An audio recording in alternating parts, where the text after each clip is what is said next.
Thank you.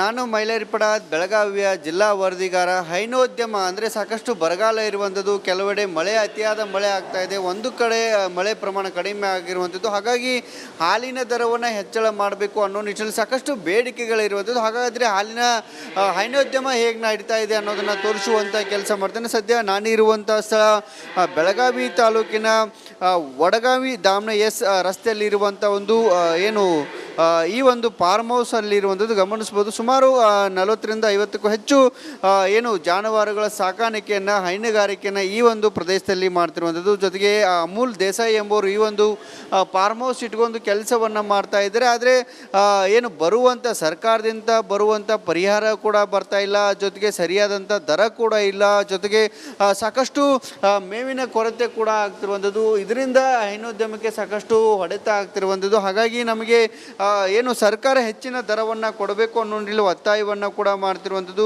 ಈ ಹಾಲಿನ ನಂಬಿ ಅಂದರೆ ಹೈನುಗಾರಿಕೆಯನ್ನು ನಂಬಿ ನಾವು ಎಲ್ಲ ಬದುಕವನ್ನು ಸಾಗಿಸ್ತಿದ್ದೇವೆ. ಆದರೆ ಈಗ ಹೈನುಗಾರಿಕೆಯನ್ನು ನಂಬಿ ಬದುಕು ಸಾಗಿಸುವಂಥವ್ರ ಪರಿಸ್ಥಿತಿ ತೀರಾ ಹದಗೆಟ್ಟು ಹೋಗಿರುವಂಥದ್ದು. ಹಾಗಾಗಿ ಹಾಲಿಗೆ ಬೆಂಬಲ ಬೆಲೆಯನ್ನು ಕೊಡಬೇಕು. ಜೊತೆಗೆ ಸದ್ಯಕ್ಕೆ KMFನವರು ಅತಿ ಕಡಿಮೆ ದರವನ್ನು ನಮಗೆ ಕೊಡ್ತಾರೆ. ಇದರಿಂದ ಸಾಕಷ್ಟು ಸಮಸ್ಯೆ ಆಗುತ್ತೆ. ಜೊತೆಗೆ ಅವರು ಹೆಚ್ಚಿನ ದರದಲ್ಲಿ ಸುಮಾರು 60-70 ರೂಪಾಯಿಯಷ್ಟು ಮಾರಿಕೊಳ್ತಾರೆ. ಆದರೆ ನಮಗೆ ಮಾತ್ರ ಅತಿ ಕಡಿಮೆ ದರದಲ್ಲಿ ಅಂದರೆ 30ರಿಂದ 40 ರೂಪಾಯಿ, 50 ರೂಪಾಯಿವರೆಗೆ ಮಾತ್ರ ನಮಗೆ ಹಣವನ್ನು ಕೊಡ್ತಾರೆ. ಹಾಗಾಗಿ ಇದರಿಂದ ಹೈನುಗಾರಿಕೆಯನ್ನು ನಡೆಸೋದು ಸಾಕಷ್ಟು ಕಷ್ಟ ಕೂಡ ಆಗ್ತಿರುವಂಥದ್ದು. ರೈತರು ಬಹಳ ಕಷ್ಟ ಕಾಲದಲ್ಲಿದ್ದಾರೆ, ಬರದ ಛಾಯೆ ಕೂಡ ಇರುವಂಥದ್ದು. ಹಾಗಾಗಿ ನ್ಯಾಯ ಕೊಡುವಂಥ ಕೆಲಸವನ್ನು, ದರವನ್ನು ಹೆಚ್ಚಳ ಮಾಡುವಂಥ ಕೆಲಸವನ್ನು ಸರ್ಕಾರ ಮಾಡಬೇಕು ಅನ್ನೋ ನಿಟ್ಟಿನಲ್ಲಿ ಒತ್ತಾಯವನ್ನು ಕೂಡ ಈ ಭಾಗದ ಹೈನುಗಾರಿಕೆ ಮಾಡಿಕೊಂಡು ಬರುವಂಥ ಮಾಲೀಕರಾಗಲಿ ಅಥವಾ ಜನ ಕೂಡ ಇಲ್ಲಿ ಒತ್ತಾಯವನ್ನು ಮಾಡ್ತಿರುವಂಥದ್ದು. ಹಾಗಾಗಿ ರೈತರ ಕಣ್ಣೊರೆಸುವಂಥ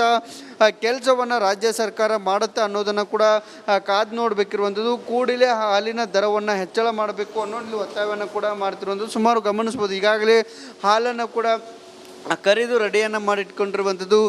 ಸುಮಾರು ಇದೊಂದೇ ಅಷ್ಟೆಲ್ಲ ಸಾಕಷ್ಟು ಕಡೆಗಳಲ್ಲಿ ಕೂಡ ಇದೇ ರೀತಿಯಾಗಿ ಹೈನುಗಾರಿಕೆಯನ್ನು ಮಾಡಿಕೊಂಡು ಬರ್ತಿದ್ದಾರೆ. ಆದರೆ ಅವರಿಗೆ ಸರಿಯಾದಂಥ ದರವನ್ನು ಕೊಡಬೇಕು, ಜೊತೆಗೆ ಪರಿಹಾರವನ್ನು ಕೊಡಬೇಕು, ಬೆಂಬಲ ಬೆಲೆಯನ್ನು ಕೊಡಬೇಕು ಅನ್ನೋ ನಿಟ್ಟಿನಲ್ಲಿ ಒತ್ತಾಯವನ್ನು ಮಾಡ್ತಿರುವಂಥದ್ದು. ಕೊಟ್ಟಿಗೆ ಏನಿದೆ, ಈ ಒಂದು ದನದ ಕೊಟ್ಟಿಗೆ ಅಥವಾ ಹೈನುಗಾರಿಕೆ ಮಾಡೋದಕ್ಕೆ ಸುಮಾರು ತಿಂಗಳಿಗೆ 10 ಲಕ್ಷ ರೂಪಾಯಿಯಷ್ಟು ಖರ್ಚಾಗುತ್ತೆ. ಆಳಿರ್ಬೋದು, ದನಕ್ಕೆ ಮೇವಿರ್ಬೋದು, ಅಥವಾ ಹಿಂಡಿ ಹಾಕೋದ್ರಿಂದ ಹಿಡಿದು ಎಲ್ಲ ಖರ್ಚು ವೆಚ್ಚಗಳು ಸುಮಾರು 10 ಲಕ್ಷ ರೂಪಾಯಿ ದಾಟುತ್ತೆ. ಆದರೆ ಅದಕ್ಕೆ ಬೇಕಾದಂಥ ಖರ್ಚು ವೆಚ್ಚ ನಿಭಾಯಿಸೋಕ್ಕೂ ಕೂಡ ನಮಗೆ ಸಾಧ್ಯ ಆಗ್ತಾಯಿಲ್ಲ. ಅಷ್ಟು ಕಡಿಮೆ ಹಣ ನಮಗೆ ಬರ್ತಾ ಇದೆ. ಹಾಗಾಗಿ ನಮಗೆ ಸರ್ಕಾರ ನಿಗದಿತ ದರವನ್ನು, ಬೆಂಬಲ ಬೆಲೆಯನ್ನು ಕೊಡಬೇಕು ಅನ್ನೋದು ನಿಟ್ಟಿನಲ್ಲಿ ಇಲ್ಲಿರುವಂಥ ಬೆಳಗಾವಿಯ ರೈತರು ಒತ್ತಾಯವನ್ನು ಕೂಡ ಮಾಡ್ತಿರೋದು. ಹಾಗಾಗಿ ರಾಜ್ಯ ಸರ್ಕಾರ ಯಾವ ನಿರ್ಧಾರವನ್ನು ಕೈಗೊಳ್ಳುತ್ತೆ ಅಂದರೆ 5ರಿಂದ 10 ರೂಪಾಯಿ ದರ ಹೆಚ್ಚಳ ಮಾಡಬೇಕು ಅನ್ನೋದ್ಲೆ ಬೇಡಿಕೆ ಕೂಡ ಸದ್ಯ ಇರುವಂಥದ್ದು. ಇದಿಷ್ಟು ಇಲ್ಲಿನ ಸುದ್ದಿ. ಮುಂದಿನ ಸುದ್ದಿಯನ್ನು ಕೊಡೋದಕ್ಕೆ ನನ್ನ ಸಹೋದ್ಯೋಗಿ